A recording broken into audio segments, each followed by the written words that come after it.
이제 20일 딱 남았습니다. 네. 선거운동으로 한창 바쁜 그런 시즌인데 일단 김문수 후보가 사흘 연속으로 지금 영남권을 공략을 합니다. 대구 서문시장 그제 방문을 했고 어제 이제 부산 자갈치 시장까지 방문했는데 김문수 후보에 대한 영남권의 민심은 좀 어떻습니까? 솔직히 말씀드리면 이런 것 같아요. 예. 김문수 후보는 좋지만 국민의힘은 싫다. 저희 당이 죄를 많이 졌잖아요. 예, 뭐 네. 자세히 말씀 안 드려도 그동안에 어떤 네. 일이 있었는지는 다 아실 것 같은데 네, 예. 네. 그래서 우리 당은 정말 무도한 짓을 참 많이 했어요. 국민한테 표를 달라고 하기가 사실은 부끄럽죠. 예. 사실 이길 수 없는 선거입니다. 이번 선거라는 예, 거가 아시다시피 이길 수 없는 선거인데 뒤늦게 지금 영남권 도시는데 그 후보의 진면목을 또 알아주시는 것 같아요. 후보의 진면목을 네. 알아주시는 것 같다. 예. 그리고 또 오늘 이제 뭐 일간지 앞에 보면 문수야 불상타 뭐 이런 말도 있어요. 조선일보 제가 봤어요. 예, 조선일보에 너무 막 당했지 않습니까? 그것에 대한 동정표. 옛날에 강창희 전 의장님이 늘 하셨던 말씀이 있어요. 예. 선거 때 울고 다니는 사람을 이길 방법이 없다. 근데 정말 민주당도 아니고 우리 당 내에서 정말 있을 수 없는 집단 린치를 당하고 후보 자격까지 뺏고 후보도 바뀌고 예. 정말 그걸 기적같이 당원이 살려내지 않았습니까? 예. 이제 당원들이 우리 후보를 중심으로 뭉치는 것 같아요. 네. 여하튼 이재명은 안 되니까. 그런데 이제 국민의힘은 싫다. 이거를 극복을 해야 되는데 예. 그 옆에 권성동 원내대표께서 계속 동행을 하시는 거예요. 또 안 할 수는 없는 상황 아니겠습니까? 그래서 원내대표니까. 예. 뭐 연설하시면 우리 당원들이 막 항의도 하고 예. 막 보셨죠? 네. 네, 그런 풍경이 좀 연출되고 있는데 그렇죠. 이제 권성동 원내대표께서 안 움직이실 수는 없으니까 오늘부터는 조금 스케줄을 달리하시는 것 같아요. 동선을 예. 좀 따로. 그러니까 권성동 원내대표는 따로 다른 네네. 스케줄 방문을 하시고 네네. 김문수 후보는 다른 조금 활동을 따로 하시는 것 같아요. 오늘부터는. 예. 네. 단장님 마이크를 조금만 더 가까이 해주시면 그럴까요? 마이크 좀 당겨주시면 감사하겠습니다. 그러겠습니다. 그렇게 네. 좀 저희가 해보겠습니다. 일단 영남권의 민심, 약간 문수야 불상타 이런 민심이 좀 있다고 좀 말씀을 하셨는데, 네. 지금 김용태 의원을 비대위원장으로 지명을 했어요. 지금 네. 이제 김문수 후보가 지명을 했는데 김문수 후보가 김용태 위원장과 함께 어떻게 보면 투트랙 전략을 펼치고 있다 이런 분석이 좀 나옵니다. 그러니까 김문수 후보가 말하기 좀 어려운 부분을 김용태 위원장이 얘기를 해주고, 이제 하루 이틀이 있다가 이제 김문수 후보가 공간이 좀 생기면 발언을 하는 그런 식으로 지금 투트랙 전략을 펴고 있다라는 분석이 나오는데 지금까지 호흡은 좀 어떻습니까? 두 분이 호흡이 잘 맞으시는 것 같고요. 일부러 그렇게 투트랙 전략을 잡은 건 아니에요. 예. 후보가 되시자마자 바로 그런 얘기를 하시더라고요. 비대위원장을 바꿔야 되는데 우리 당에서 가장 젊은 분을 했으면 좋겠다. 또 이왕이면 여성이면 더 좋겠다. 이런 말씀을 하셨어요. 그래서 제가 명단을 보니까 여성은 이제 너무 제일 나이 어린 여성은 아직 정치 경험이 너무 짧고 그래서 우리 김용태 의원님께서 최고위원도 해보셨고 그렇죠, 예. 그 전에 예. 이준석 대표 시절에 그렇죠, 예. 그것도 최연소예요. 예. 예, 그런 점에서 스타를 키우고 싶다. 그것이 동인이었어요. 차세대 스타를 키우고 젊은 정치인들한테 기회를 주고 싶다. 그런데 마침 또 그분이 굉장히 혁신적이신 분이고 예. 저희 간밤에 60여 명의 국회의원들이 5월 10일이죠. 5월 9일 날 밤에 예. 갑자기 이상한 의결을 해서 비대위에서 후보 박탈 여부를 결정하도록 이렇게 의결을 한 거 기억나시죠? 의총에서. 기억 당연하죠. 네네. 예. 그때 유일하게 반대했던 분이 또 김용태. 그러네요. 예. 예. 비대위원장. 지금 비대위원장이 그때 후보 박탈에 대해서 강력하게 비난 발언을 하고 하셨죠. 예. 네. 두 가지가 어떻게 보면은 굉장히 혁신적이시고 젊으신 분이니까 다 맞아 떨어져 갖고 김용태 네. 위원장과 함께 하게 됐다. 근데 이제 그러다 보니까 마침 우리 후보가 말씀 못 하시는 것을 그분이 얘기하시는 것 같이 보이지만 처음부터 그렇게 했었던 건 아닙니다. 처음에 그렇게 설계를 한 건 아니고 자연스럽게 그냥 이렇게 됐다. 그렇게 됐죠. 니즈를 충족하다 보니까 그렇게 됐다 이렇게 말씀하셨고 지금 케미는 잘 맞고 있어요. 그러면 그런 것 같아요. 왜냐하면 후보가 누구한테 모진 말씀을 잘 못하시더라고요. 그건, 예, 그분 성품이. 그러니까 오히려 그분이 그러시니까 옆에 분들이 독한 말을 하게 돼요. 그런 측면이 있어요. 저도 좀 그런 편이고. 예. 그러면은 일단 그럼 당내 어떻게 보면은 그 경선 과정 이후에 후보 단일화 하던 그런 과정에서 있었던 내용은 지금 어느 정도는 좀 잡힌 상태예요? 사실은 이제 지금 이제 시간이 이제 하루 이틀 지나서 생각해 보니까 예. 김문수 후보가 덮은 거예요. 그냥 통합으로 덮었죠. 그렇지만 그것은 아마 선거가 끝나고 나면 어떤 식으로든 당내 개혁이 있어야 될 거라고 생각을 합니다. 사실 용서할 수 없는 그 당내 쿠데타였다고 저는 봅니다. 예. 네, 자당의 후보를 예. 어떻게 그 입당한 지 30분도 안 된 분에게 새벽 3시에서 4시 사이에 후보를 교체하는 정말 정당사에 있을 수 없는 전무후무한 일을 우리 당의 지도부가 했다는 것은 정말 용서받기 어려운 그 정당 민주주의의 파괴인데 그걸 우리 당원들이 살렸죠. 당원들이 살리셨다 네. 이렇게 말씀하셨습니다. 네. 그래도 어쨌든 간에 지금 선거가 진행되고 있으니까 선거는 선거대로 또 열심히 해야 될 것 같습니다. 네. 일단 저희가 지지율 얘기를 잠시 해보겠습니다. 지지율 차이가 약간 좀 좁혀지긴 했는데 아직 이제 이재명 후보하고 차이가 조금 있는 것 같습니다. 한길리서치 조사 결과에서 11%포인트 정도 차이가 났고 차이가 조금 더 나는 조사 결과도 있었습니다. 그 남은 시간이 지금 많지는 않잖아요. 이제 네. 어떻게 보면 선거운동 이제 시작했는데 네. 이제 시작했는데 20일밖에 안 남았어요. 네, 맞아요. 지지율을 좁혀나갈 보관 어떻게 네. 좀 준비를 아시다시피 하셨어요? 저희는 홍보물도 준비를 못했어요. 그러니까 예. 그런 상황에서 다만 이제 여론조사를 보면 민주당의 그 지지자들은 지금 90% 이상이 이재명 후보를 지지한다고 이렇게 응답이 나와요. 그렇죠. 예. 그런 반면에 국민의힘 지지자들은 지금 한 60% 정도? 뭐 그 정도 결집했다 나오더라고요. 그 예. 정도 분이 결집을 못한 예. 거예요. 그거는 아까 말씀드렸듯이 우리 당이 싫어서 그래요. 네. 그러니까 국민의힘이 참 표달라고 하기 어려운 정당이 된 거죠. 그런데 결국은 국민의힘을 지지하는 분들이 이재명 후보를 찍지는 않지 않겠습니까? 예. 예, 그래서 우리 당을 지지했었던 당원들과 보수층에 대한 공략이 우선이라고 생각을 해요.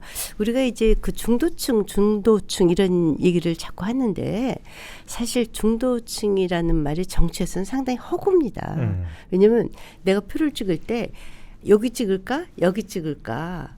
뭐 이렇게 하긴 해도 이 가운데 있다가 바뀌진 않아요. 잘. 예. 그러니까 중도층이라는 것은 사실 정치적 허구인데 지금 우리 당을 찍을 준비는 되어 있지만 우리 당이 싫은 거예요. 지금. 예. 그간의 행태가. 예. 그러니까 그분들한테 진심으로 사죄하고 그래서 이제 저희 당이 기본적으로 영남의 당원들도 제일 많고 그렇죠. 예. 지지세도 제일 많고 영남 기반의 정당인 것도 사실입니다.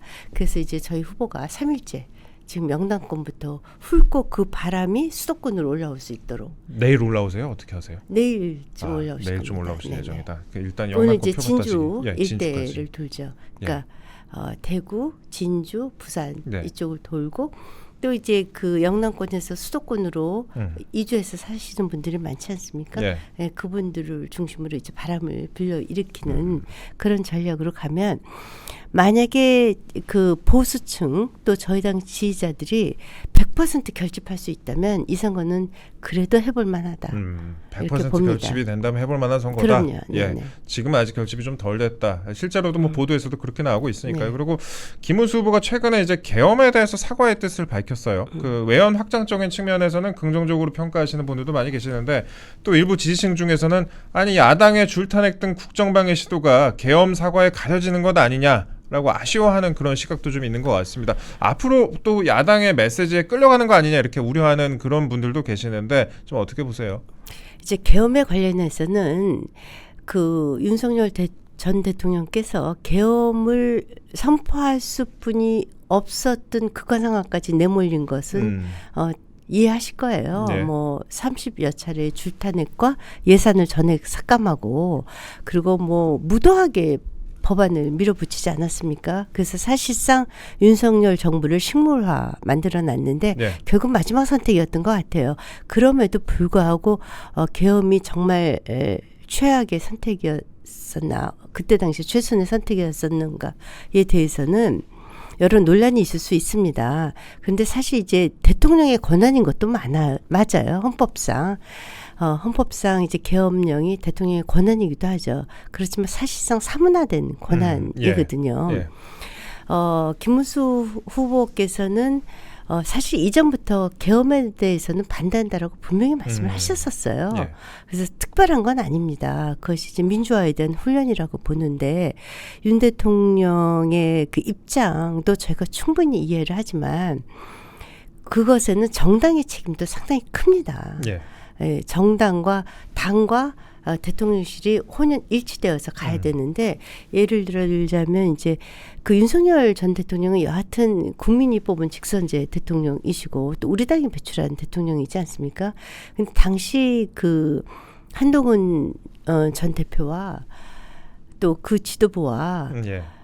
윤석열 전 대통령과의 사이에 상당한 갈등이 있었던 것도 사실이에요. 예를 들어서 30여 차례의 줄탄핵 기간 동안 우리 당을 뭐를 했었나. 단식 투쟁이라도 하고 뭐 했었어야 되거든요. 예. 정수단이 없었으면. 그리고 그때 우리는 그냥 김건희 특검, 뭐 최상병 특검 이것만 외쳤지. 예. 대통령실을 비롯한 모든 예산이 삭감되고 또 일방적으로 그렇죠. 그 법안이 통과되고 의결되고 할 때 대통령이 뭐 수십 차례 거의 20여 차례 가까운 거부권을 행사했을 뿐이 예. 없을 정도로 가는 동안 당이 상당히 무력하거나 오히려 그 반대 입장이라고 그럴까 대치되는 그런 갈등 국면을 했었던 것은 대통령실도 반성해야 되고 우리 국민의힘도 반성해야 됩니다. 그래서 국민의힘이 정치력이 없었고 그래서 지금 국민들의 신뢰를 받지 못하고 있는 거 아닙니까? 그렇지만 후보 입장에서는 그 계엄에 대한 사과는 전 당연하다고 봅니다. 네, 당연하다고 본다 말씀하셨습니다. 아까 이제 전 지도부 말씀하셨는데 그 보니까 한동훈 전 대표 등 일부 인사들이 지금 계엄 사과 아까 이제 저희가 얘기는 나눠봤고 또 윤 전 대통령과의 절연도 지금 강조를 하고 있습니다. 절연을 해야 된다 이렇게 강조를 하고 있는데 그러면서 뭐 선거 지원에 대해서는 미온적인 거 아니냐 그런 비판도 좀 제기가 되기도 합니다. 뭐 당내 일각에서는 내부 총질이라는 주장도 있고 또 어떤 또 다른 입장에서는 이게 중도층 확장이나 뭐 외연 확장을 위해서 필요한 부분이다라고 말하는 사람들도 있는데요. 이런 요구에 대해서는 어떻게 생각하세요? 저는 뭐 그 중도층 확장이라고 보지는 않고요. 사실 제가 모두에 조금 전에도 말씀드렸지만 당과 대통령실이 공동의 책임이거든요. 예. 그런 반면에는 한동훈 전 대표는 그럼 그동안 뭐 했었나. 대통령이 계엄을 선포하러 갈 때까지 그때 정당도 상당히 무기력했고 갈등 국면을 연출한 것도 사실입니다. 예. 그리고 또 그 탄핵에 이르는 과정에 있어서도 그것이 최선이었는가에 대해서 상당히 의문점이 있어요. 예를 들어서 한동훈 전 대표께서 이렇게 말씀하셨지 않습니까? 내란을 자백했다. 근데 야당은 내란죄를 넣지도 않았어요. 예, 예. 아시죠? 탄핵 안에. 그런데 여러 가지 그때 당시에 그 대통령 조기 하야 방법도 있었고요. 또는 임기 단축 방법도 있었고 얘기를 해서 어떻게든지 탄핵은 피할 수도 있었다고 봐요. 예. 왜냐하면 우리가 박근혜 전 대통령의 탄핵 8년 전에 결국은 정권 넘겨준 것뿐이 없습니다. 그렇지 않습니까? 예. 그리고 보수가 초토화됐죠. 그래서 결국은 용병이라고 말하는 외부에서 윤석열 후보를 모시고 와서 겨우 정권을 그렇죠. 찾을 정도로 보수가 초토화되지 않았습니까? 이번에도 똑같은 상황이에요. 그런 마련에서는 그 윤 대통령도 전혀 책임이 없다 이렇게 얘기할 수 없지만 한동훈 전 대표께서도 본인의 자기 반성은 정말 부족하다. 본인은 다 옳고 지금의 작금의 사태에 전혀 책임이 없는가에 대해서는 저도 의문입니다. 예. 알겠습니다. 더더군다나 총선을 진 것이 또 결정적이지 않습니까? 여태까지 총선을 지고 당대표가 바로 나와서 또 다시 비대위원장 시절에 총선 지고 그것에 대한 책임을 지지 않는 정당 대표는 전 처음 봤어요. 원래 당대표는 선거에 책임지라고 있는 자리거든요. 예. 잘 아시잖아요. 네. 네. 오늘 쌤 말씀 많이 하고 계시네요. 네, 그런가?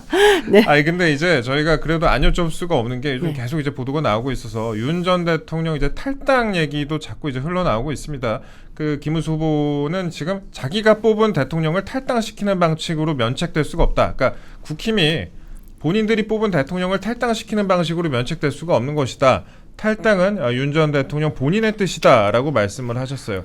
그럼에도 불구하고 이제 그 윤 전 대통령과의 관계를 둘러싼 공세가 이어지는 것도 사실입니다. 어떤 식으로 좀 관계를 설정하는 것이 적절하다고 보시는지 먼저 한번 여쭤보고 싶고요.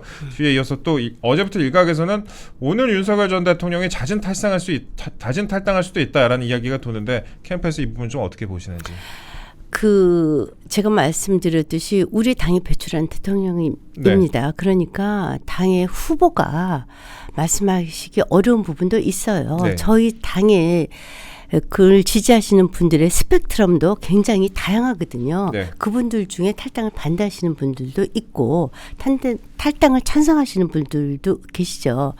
이것의 유일한 해답은 결국은 윤 대통령이 나를 밟고 가라. 그러면 저희 선거 이깁니다. 예. 저도 윤 대통령에 대해서 상당한 애정이 있는 사람입니다. 그런데 우리가 정권 재창출해야 되거든요. 예. 그래서 이거는 정말 대통령이란 자리가 정말 막중한 자리이지 않습니까? 네. 윤 대통령에 대한 역사적 평가는 후대에서 이루어질 것입니다.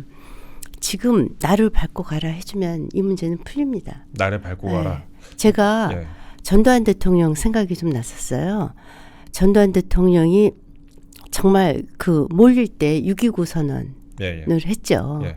대통령 직선제 받아들이고 그렇죠. 예. 중간평가 하겠다고 하고 그것이 노태우 대통령을 만들었지 정권 재창출의 기반을 만들었지 그때 그 전두환 대통령이 그렇게 하지 않았으면 노태우 대통령은 있을 수 없었어요. 그런 결단은 결국 윤석열 전 대통령뿐이 할 수 없다. 이건 그러면 얼마나 막중한 자리를 하신 분이 아닙니까? 제가 그분의 고뇌 그거 알아요. 네. 얼마나 그 권력을 운용하기가 힘드셨을지. 근데 우리한테 지금 가장 절대절명으로 필요한 건 정권 재창출입니다. 나를 밟고 가라면은 이거는 자진 탈당으로 비춰지는 부분일 것 같은데. 결국 이제 대통령의 결단이죠. 왜냐하면 이러한 요구는 끊임없이 선거 끝날 때까지 이런저런 많은 요구가 있을 것입니다. 지금 윤 대통령이 제일 원하시는 것은 정권 재창출 아니시겠어요? 그리고 보수 정치를 바로 세우는 것. 그분이 그것을 위한 여러 가지 노력을 많이 했던 거 저는 압니다. 마지막 큰 자리를 했다는 거. 정치인들은 결국 자기를 내던지는 거잖아요. 네. 자기를 희생하는 거. 그렇게 하면 우리 정권 재창출 할 수 있습니다. 지금 김문수 후보 측하고 그다음에 윤석열 전 대통령 측하고 직접적인 의견 교환 같은 거는 있나요? 저는 뭐 그렇게 의견 교환이 많을 것 같지는 않아요. 예. 그건 아니고 우리가 이제 과거 역사를 보면 정말 모든 그 큰 정치인들은 다 자기 결단, 자기 예. 희생이 있었습니다. 그것이 오히려 윤 대통령도 살리고 당도 살리는 길이라고 생각을 합니다. 알겠습니다. 그리고 지금 후보님도 그렇고 단장님도 그렇고 이런 말씀을 하셨습니다. 빅텐트를 하게 된다면 그 목적은 반 이재명이다라고 하시면서 가장 절실하게 원하는 거는 이준석 후보다라고 이제 이준석 후보의 빅텐트 의사를 좀 밝히셨어요. 네. 이준석 후보가 그간 뭐 계엄 옹호 세력과의 빅텐트는 어렵다 이렇게 입장을 밝힌 상황에서 김문수 후보가 계엄 사과를 함으로써 어느 정도의 공간이 좀 생겼다고 보시는지 한번 여쭤볼게요. 아니 제가 그 김문수 후보는 처음부터 계엄에 반대했었다니까요. 반대했다. 예. 그러니까 그거는 핑계라고 보고요. 핑계다. 저는 이제 결국은 정치인이지 않습니까? 예. 이준석 후보도 결국은 이제 시위와 명분이 있어야 돼요. 자 보십시오. 이준석 후보께서 만약에 10%가 넘는다. 예. 이거를 냉정하게 봐야 돼요. 10%가 넘는다 그러면 저희 당은 그냥 패망입니다. 폭망인데 그렇게 되면 본인이 보수 정당이 완전히 그 망한 상황에서 새로운 정치 세력을 구축할 수 있는 굉장히 유력 주자가 되죠. 그러니까 그러면 뭐 명분도 없고 실기도 얻을 수 있죠. 만약에 지지율이 5%가 안 된다. 예.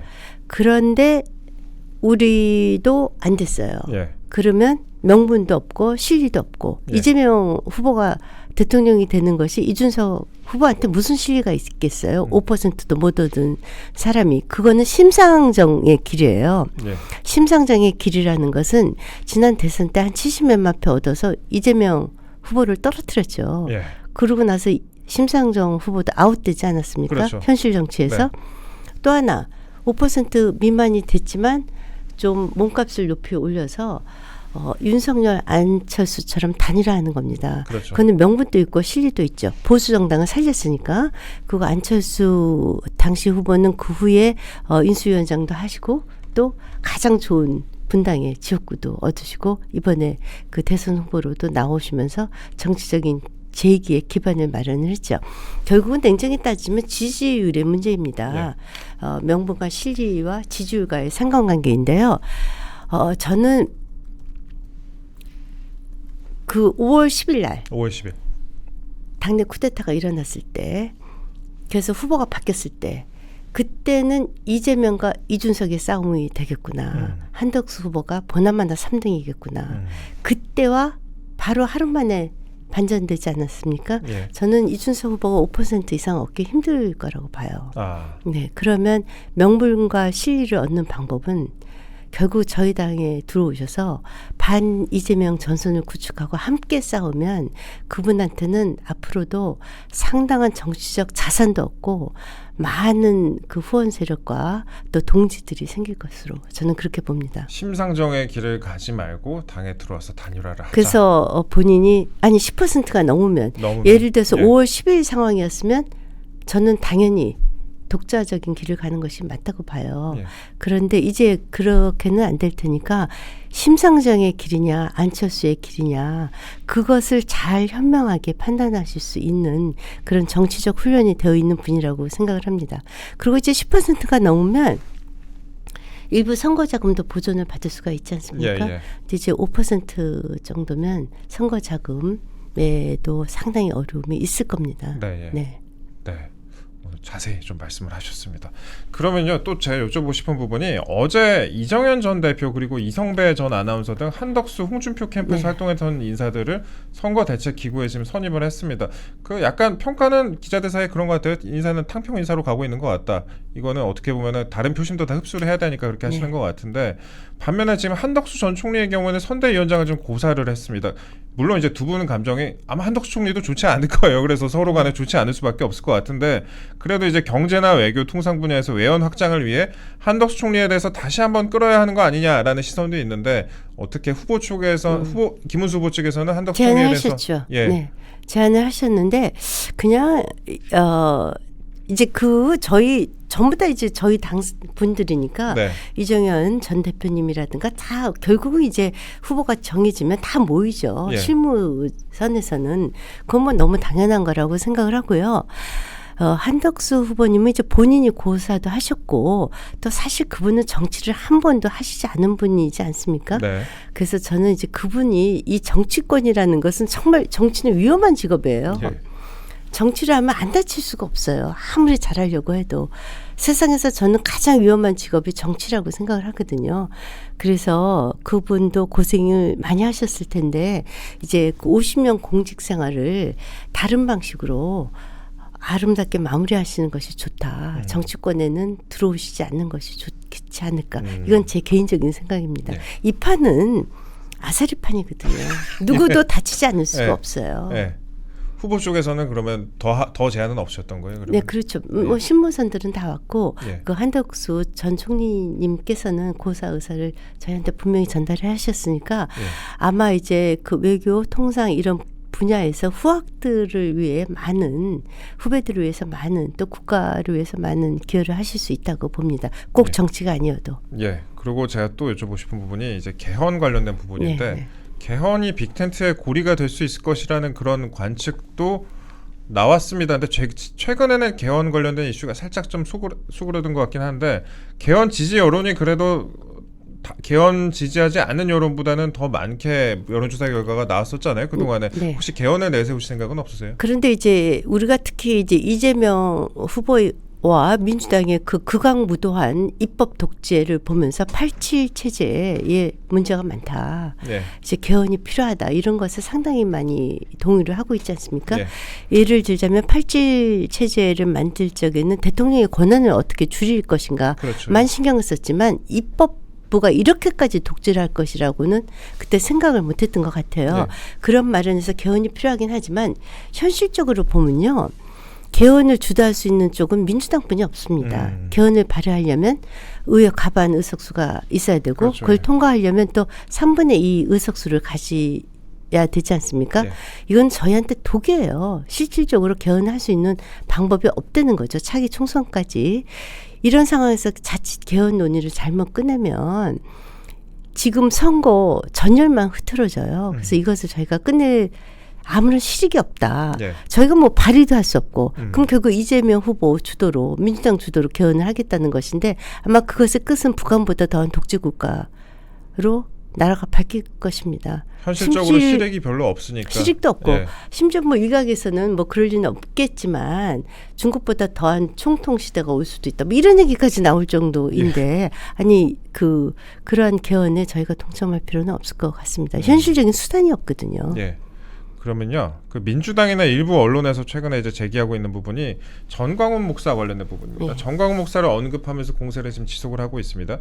그 이영수 세미준 중앙회장도 태극기 부대 인사들이 캠프에서 활동 중이다라면서 선대위 불참 의사를 밝혔는데 전광훈 목사가 실제로 대선에 직접적으로 개입하는 부분이 있으세요? 제가요 정광훈 목사님 한 번도 못 뵙고 예. 저는 태극 광화문 집회에 가본 적도 없지만 저희 캠프에 제가 상주하고 있는데 태극기 부대를 본 적이 없어요. 네. 왜냐하면은 거기는 자당의 후보를 내지 않았습니까? 근데 그렇죠. 무슨 여기 와서 자당의 후보를 붙이기도 어려울 텐데 지난 총선 때도 후보를 다 냈지 않습니까? 태극기 부대가 뭐 100만 뭐 말씀은 그렇게 해도 단 한 명의 비례대표도 탄생을 못 시킨 정당입니다. 그리고 그 이영수 그분은 그 말씀을 하시기 직전에 민주당에서 성명 발표를 하셨죠. 민주당에서 예. 뭐 예를 들자면 뭐 저는 민주당의 주장을 믿지는 않아요. 그렇지만 갑자기 기자회견을 해서 이영수 회장님이신가요? 그분이 예, 예. 원래 이제 홍준표 캠프에 계시다가 저희 쪽으로 다 합치면서 오시게 된 거예요. 갑자기 오신 것이 아니고 예. 홍준표 캠프에 계신 분들이 다 오셨거든요. 그런데 이제 민주당에서 갑자기 이상한 종교단체와 관련이 있다라는 폭로도 하고 또 정치 공작을 한 명백한 증거가 있다 이런 폭로를 했어요. 신천지라고 제가 진짜 관련이 있는지 없는지 모르겠지만 네. 민주당이 그런 발표를 막 하면서 그 각종 시민단체 연대들이 다 모여서 합동 기자회견을 했습니다. 예. 그 직후에 그만두셨어요. 저희는 왔다가 그만두신 것도 몰랐어요. 근데 여기 무슨 태극기 세력이 있다고 말씀하시는지 그거는 제가 동의할 수 없습니다. 다만 이제 김문수 후보하고 그 다음에 정광훈 목사가 인연이 있긴 하시잖아요. 아니 그 인연이 부분이. 있죠. 박근혜 대통령 탄핵되시고 8년 전에 이분 저희 보수가 개멸되지 않았습니까? 이분이 그때 새로운 정치 행보를 하기 위해서 지금 공화당 조원진 대표님의 그 우리공화당하고도 정당을 좀 만들어보고 또 정광훈 목사님 쪽과도 새로운 정당을 만들어보고 본인 스스로도 정당을 또 다시 만들어보고 그게 다 정치적으로 실패한 경험들입니다. 그래서 한 8년여간 정치적으로 굉장히 그 어려운 상황을 거쳤고 그래서 그분께서도 5년 전쯤에 뵌 것이 그때 인연을 맺었다 이렇게 지금 말씀하고 계시지 않습니까? 그때 함께 정당을 했다 그 정당이 실패했죠. 그런 여러 가지 정치 실험을 했다가 실패했었던 하나의 기록이지 그것을 지금까지 물고 늘어지는 것은 정말 이것은 민주당의 프레임이다 이렇게 네. 생각을 합니다. 그리고 이영수 회장님의 말씀도 전혀 사실과 부합하지 않습니다. 네. 예, 그리고 그러면 이제 정광훈 목사 측에 대한 네. 입장은 이제 충분히 좀 말씀을 하신 것 같은데 오늘 18일 그러니까 지금 4일 남았네요. 예, 첫 TV 토론이 있습니다. 첫 TV 토론이 이제 있는데 TV 토론 이번에 3차례가 이제 예정이 돼 있죠. 상대적으로 좀 TV 토론에 약한 거 아니냐라는 평가를 받는 부분도 있잖아요. 아니라고 생각하시겠지만 아니요 그렇지 않아요. 김문수 후보님이 정말 말씀씨는 좀 떨어지시죠. 예. 휘황찬란한 이재명 후보하고는 차이가 있죠. 근데 이재명 후보 지금 뭐 여러 가지 경제 정책 말씀하시지 않습니까? 네. 근데 그분이 실질적으로 그간에 야당의 대표를 하면서 내놓은 입법하고 지금 내놓는 정책하고 전부 다 180도 달라요. 그 전에 야당 대표였을 적에 내놓은 모든 입법 사항은 기본소득부터 시작해서 민노총에서 주장하는 거하고 똑같아요. 네. 지금 TV에 나가서 하는 말씀들은 그때의 입법 사항들을 본인들이 주도하고 막 밀어붙였던 걸 다 뒤집는 말씀들이에요. 아무리 휘황찬란하게 얘기를 해도 다 거짓말인데 중도 외연 확장을 위한 거짓말을 저는 결국은 진실이 이길 거라고 봐요. 말씀씨가 부족한 건 사실입니다. 그렇지만 김문수 후보는 거짓말은 하지 않습니다. 자기 말을 뒤집지도 않습니다. 그것을 국민들이 평가할 것이라고 봅니다. 당장 그 민주당이 내놓은 입법과 지금 그 정책으로 내놓은 것들을 평면적으로 비벼보면요. 거짓말이라는 것이 다 극명하게 드러나요. 그러니까 제발 속지 마시고 또 민주당에서 이런저런 명목을 갖고 국민들한테 돈 살포하는 거 그거 속아 넘어가시지 마시기 바랍니다. 국가 재정만 거덜납니다. 알겠습니다. 지금까지 김문수 후보 캠프의 김행 시민사회 총괄 단장님과 함께했습니다. 단장님 이른 아침부터 감사합니다. 예, 고맙습니다. 자주 또 모실게요. 네, 예, 고맙습니다. 감사합니다. 네. 예.